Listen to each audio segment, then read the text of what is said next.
Our programs offer many languages. Please visit suprememastertv.com/schedule. Nos programmes offrent plusieurs langues. Veuillez visiter suprememastertv.com/schedule.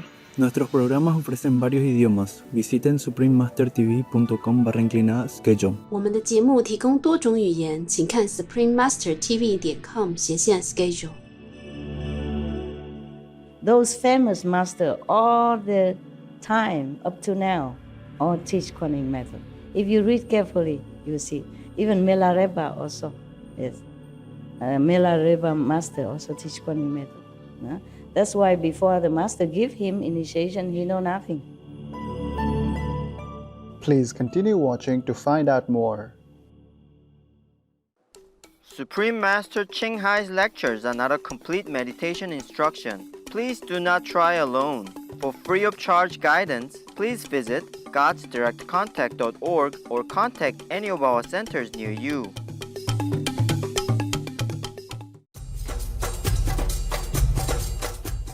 Today's episode will be presented in English and Chinese with subtitles in Arabic, Aulacese, also known as Vietnamese, Chinese, Czech, English, French, German, Hindi, Hungarian, Indonesian, Japanese, Korean, Malay, Mongolian, Persian, Polish, Portuguese, Punjabi, Russian, Spanish, Telugu, and Thai. Mes chaleureuses salutations téléspectateurs inspirants. Je m'appelle Chanty. Le peuple aimant de la République du Congo vous remercie pour votre pureté de cœur.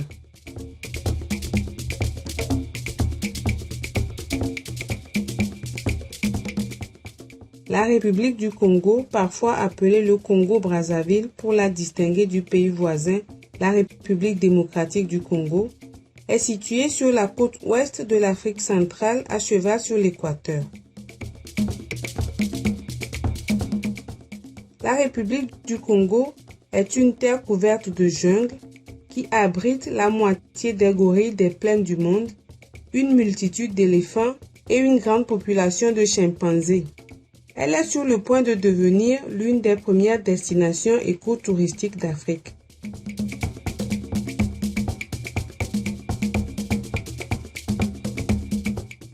Près de 70% du pays sont couverts de forêts tropicales.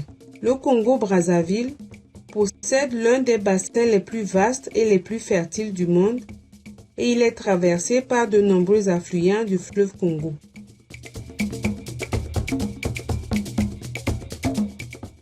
La température tropicale à longueur d'année, le soleil abondant et les ressources en eau font de cette terre fertile la première en matière de produits agricoles tels que la canne à sucre, le cacao, le café, le thé et les épices.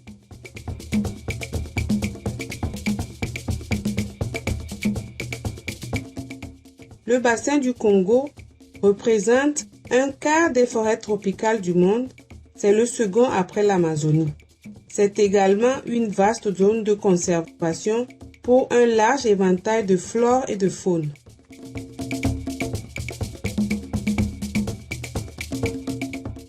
Le Congo-Brazzaville a des paysages magnifiques. Les arêtes rouges, des gorges de Diosso, formées par la convergence naturelle de la mer et des collines, sont à la fois poétiques et à couper le souffle.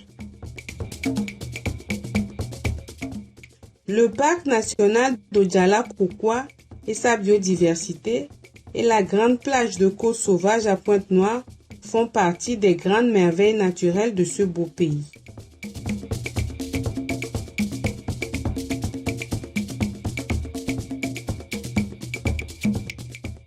Nous sommes ravis de vous présenter brièvement l'unique République du Congo, merveilleux téléspectateurs.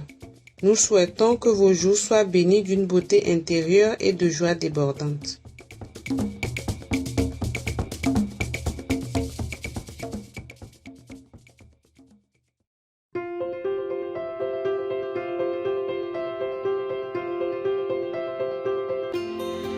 Depuis plus de 3 décennies, le Maître suprême Ching Hai éclaire notre monde de ses enseignements divins. Maître totalement illuminé, elle enseigne la méthode de méditation Kuan Yin à ceux qui désirent découvrir immédiatement la nature de Dieu intérieur et parvenir en cette vie à la libération éternelle du cycle de la réincarnation. La méthode Kuan Yin a été pratiquée par tous les maîtres illuminés tels que le Bouddha, Confucius, Guru Nanak, Jésus-Christ, Lao Tzu, le Seigneur Krishna, le Seigneur Mahavira, le prophète Mahomet, que la paix soit sur lui, et bien d'autres. Elle souligne que si nous nous souvenons toujours de Dieu, rendons service aux autres de façon désintéressée et suivons les lois de l'univers, nous atteindrons notre potentiel le plus élevé en tant qu'être humain et comprendrons vraiment notre mission sur Terre. Le Maître suprême Qinghai est un extraordinaire exemple vivant de compassion, envoyant régulièrement une aide matérielle et financière, ainsi que de l'amour aux réfugiés, aux sans-abri, aux victimes de catastrophes naturelles et à d'autres nécessitant des secours. Le Maître suprême Qinghai est profondément reconnaissante envers Dieu bien-aimé pour toute l'aide financière, le réconfort et soutien qu'elle a pu apporter aux affligés et nécessités, et ou à toute bonne cause au fil des ans, en tant qu'humble instrument de sa compassion et de son amour pour ses précieux enfants. Le Maître suprême Qinghai remercie respectueusement tous les individus spéciaux, organisations, leaders, gouvernements, pour tout votre soutien sincère, aimant et continuel. Que le ciel vous bénisse pour toujours.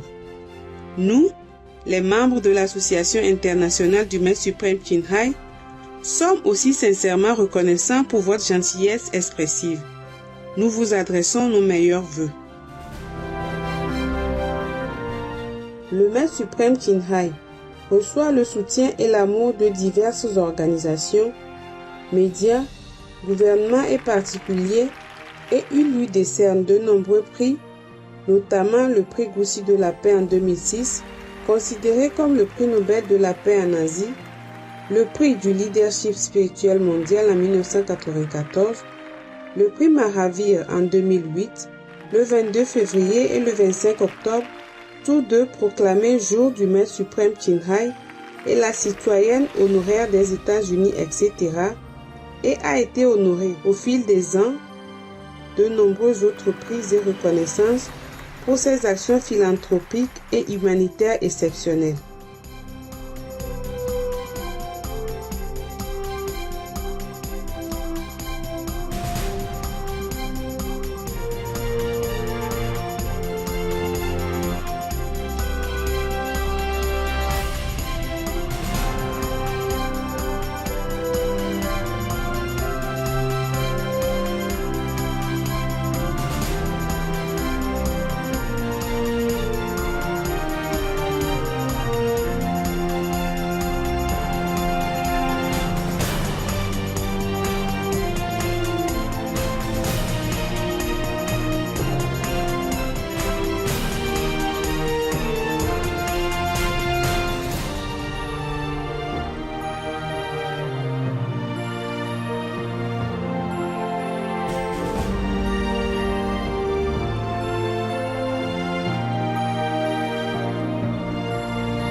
nous excusons de ne pouvoir montrer les nombreuses autres prix et honneurs par manque de place et de temps. Le Maître suprême Chin Hai remercie respectueusement tous les individus spéciaux, organisations, leaders, gouvernements, pour tout votre soutien sincère, aimant et continuel. Que le ciel vous bénisse pour toujours. Nous, les membres de l'Association internationale du Maître suprême Chin Hai, sommes aussi sincèrement reconnaissants pour votre gentillesse expressive. Nous vous adressons nos meilleurs vœux. Véritable voix pour nos magnifiques amis les animaux, le Maître suprême Chin Hai promeut l'alimentation végane, pacifique et aimante et rêve qu'une fois que l'humanité réalisera le caractère sacré de toute vie, nous aurons un monde totalement végan, paisible et glorieux, où les animaux et les humains vivront en parfaite harmonie. Ces initiatives pour diffuser la tendance végane sont multiples. Elles ont inclus la distribution du dépliant, le mode de vie alternatif, les restaurants végans internationaux Loving Hot, des sociétés de produits alimentaires végans, Supreme Master Télévision, ainsi que des conférences régulières avec les dirigeants de gouvernements et des médias et sa participation à des conférences télévisées sur le changement climatique, etc. Que nous le sachions ou non, ces efforts ont eu une énorme influence en sensibilisant de par le monde au mode de vie qui respecte les animaux et au fait que cette voie bienveillante peut apporter une paix durable entre les nations tout en sauvant notre planète du changement climatique et des catastrophes. Pendant des années, le Maître suprême Chin Hai a voyagé dans le monde entier, des Amériques en Afrique, de l'Europe à l'Océanie, et elle a donné des centaines de conférences en public ou à ses disciples sur divers sujets spirituels. Aujourd'hui, nous sommes bénis de vous présenter une de ces conférences instructives intitulée Le Surangama Sutra, 25 moyens de parvenir à l'illumination, deuxième session, troisième partie sur 6 dans Entre maître et disciple, donnée en anglais et en chinois. Le 5 avril 2019 à Taïwan, aussi appelé Formose.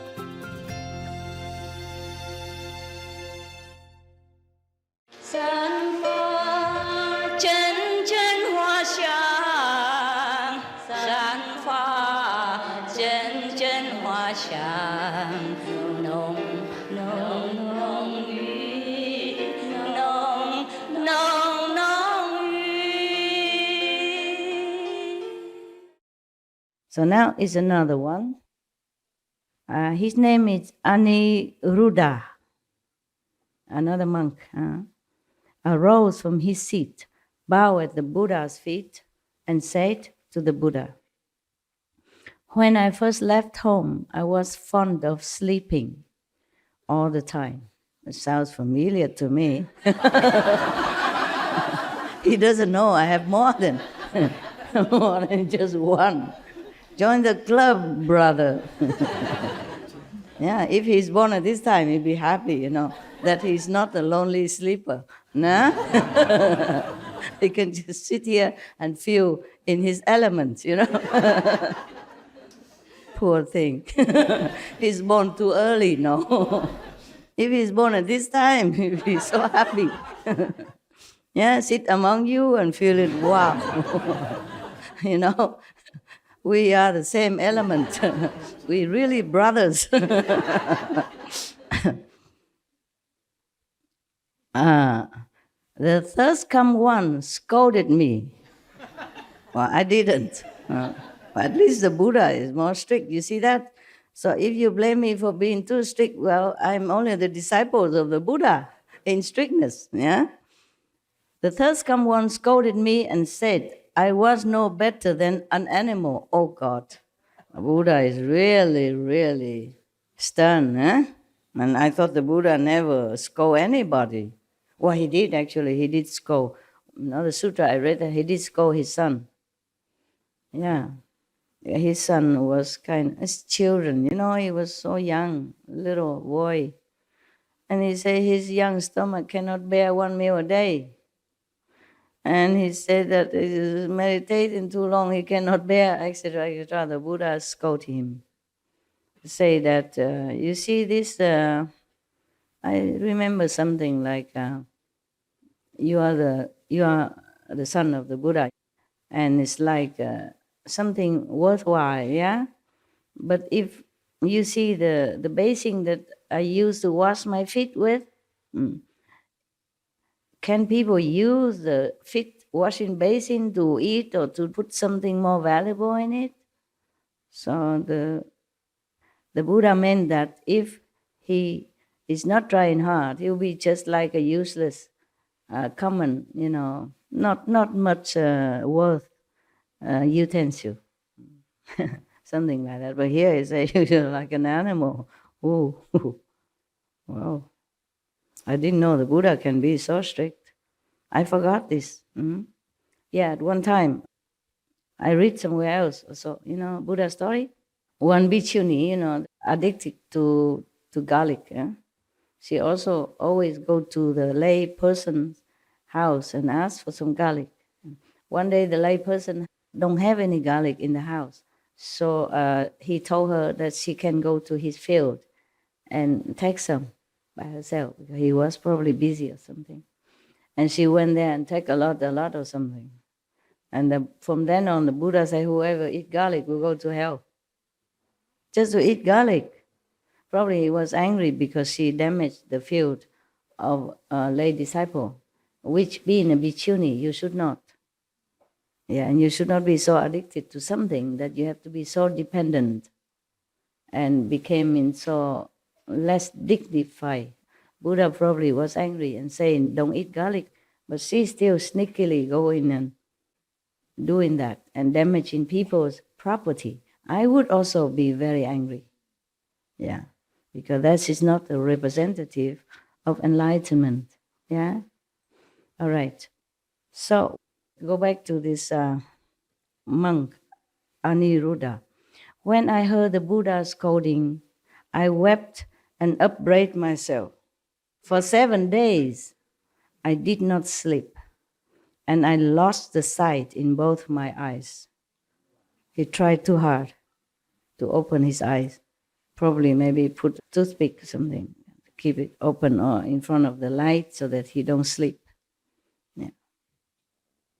This go to extreme, typical disciple. Right? When I say I want a banana, they bring me every day a lot. Even the whole village cannot finish it. Yeah. And one time they bring me these Vietnamese, they call it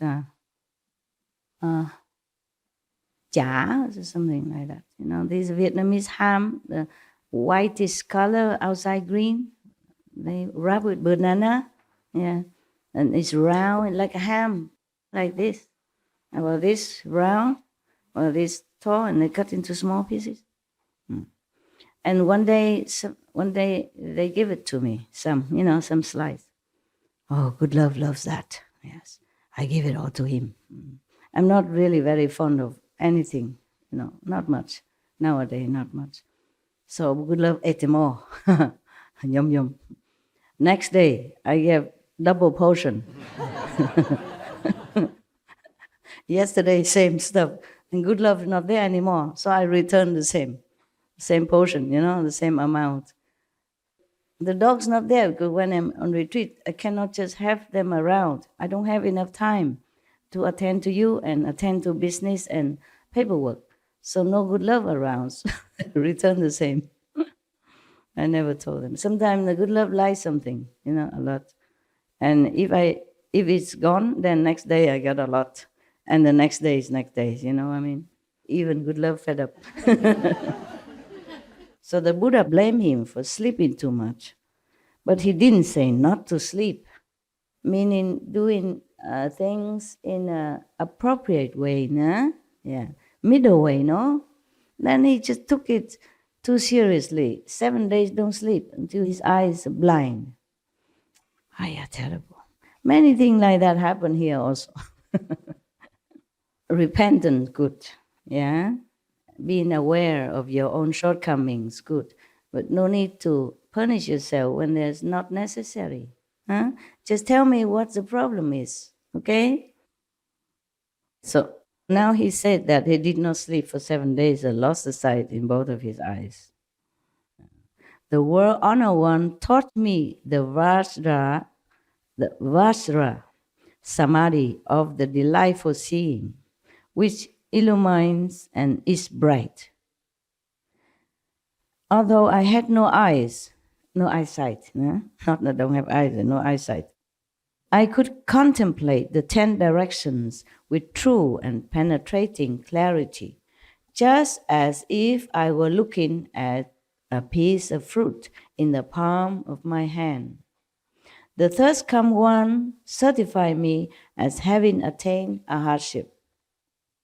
The Buddha asked about perfect penetration, as I have been certified to it. Returning the seeing back to its source is the foremost method. Meaning, you don't see with the eyes, just like you are doing in meditation. Yes. As I have told you before, one of the Zen masters said,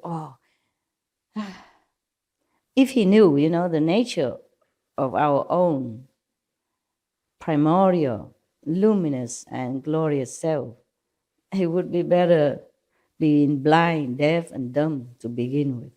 That's what he said. Because we can't use anything. This physical, ephemeral nature of things and the body, we cannot use any of them for enlightenment. So that's why when he has no eyes, he realized after the Buddha taught him how to see inside, then he knows that the seeing source is not from the eyes. The eyes get the seeing from the source, just like the ears get the hearing from the true source. You see, that's why we don't use the ears, but we hear. You see, if you did not practice Kuan method, how would you understand what I'm saying? Anything at all. Yeah. Even you practice Kuan method. I asked you many times. You did not understand. Not to talk about the people who don't. The blind, lead the blind, both fall into the ditch. Yeah, now you know, huh? So hurry up, okay? Yesterday I asked you about the 2 medicine king, remember? And you talked to me about the herbs.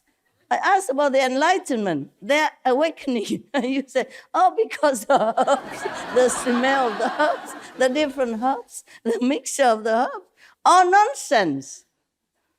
Miss the mark 2,000 miles.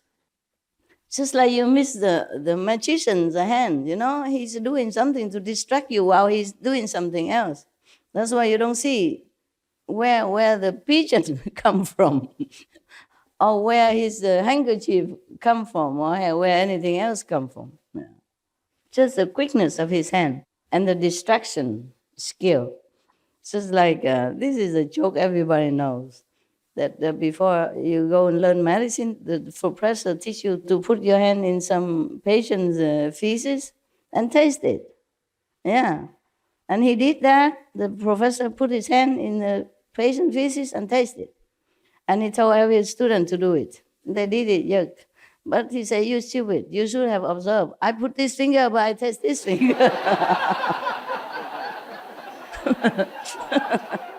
Observation is everything. That's what he said, the professor. You don't know this joke? This is very famous with all the medicine, the school. She said, you should observe, man. Observe. Observation is everything. This finger, but I touch this finger. And they all do the same finger.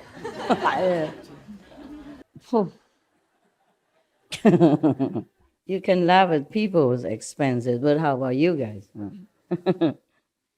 Yeah, we can get easily distracted by some unimportant factors or unimportant movement or some unimportant object, and we do the wrong thing, yeah? And think the wrong thing. All right, so we continue. Yeah, returning the seeing back to its source is the foremost method. But seeing only, yeah? Not yet the Kuan Yin method. Most masters, they don't teach you everything. Or maybe that master only specify in that scene. Most people nowadays, or most master or Zen teacher, they only do the seeing, only do the meditation seeing, concentration, or breathe, yeah? Something like that. Or observing the body, something like that. Or observing the natural of the impurity of the body, yeah.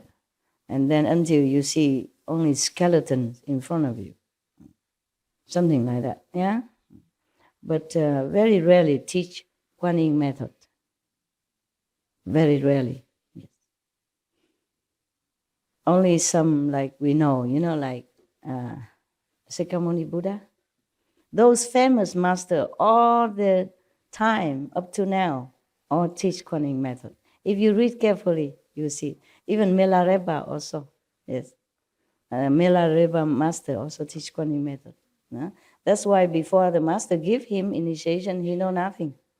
He just build bricks and, houses, and then get scolded every day and beaten up even until bleeding. And the wife of his master, Mapa's master, must help him to put some ointments on his back. Yeah, he has such a heavy karma because he killed so many people using magic. Using magic is already a no-no. Using magic to kill the whole village is even the greatest no-no of any time.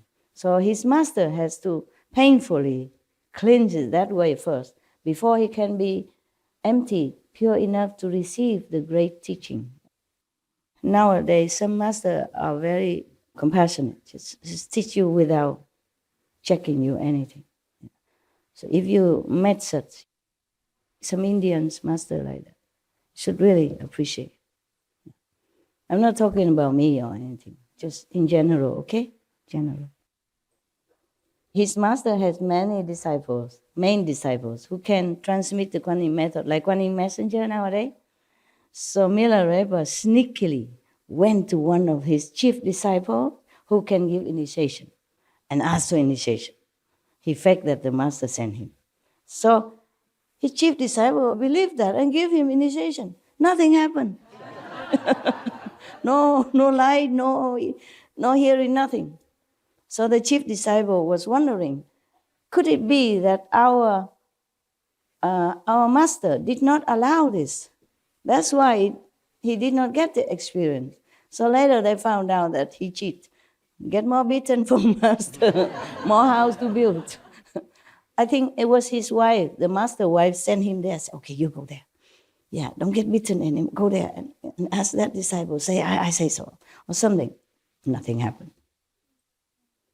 Yeah, his time is not come yet, okay? He's not ready. He's not worthy.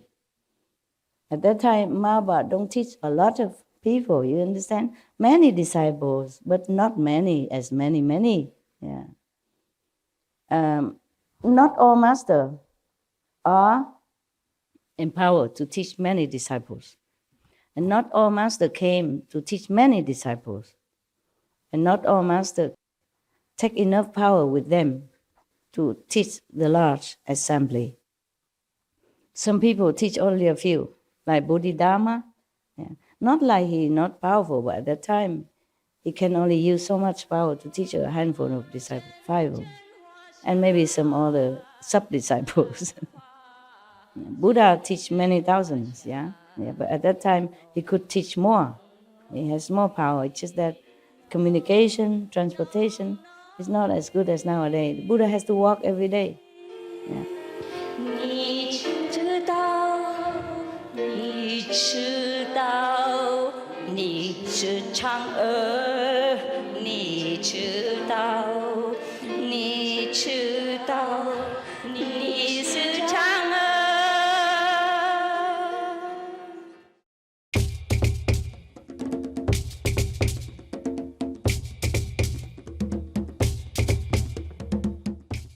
'Téléspectateurs au bon cœur, merci de vous être joints à nous pour l'émission d'aujourd'hui intitulée Le Surangama Sutra, 25 moyens de parvenir à l'illumination, deuxième session, troisième partie sur 6, dans Entre maître et disciple.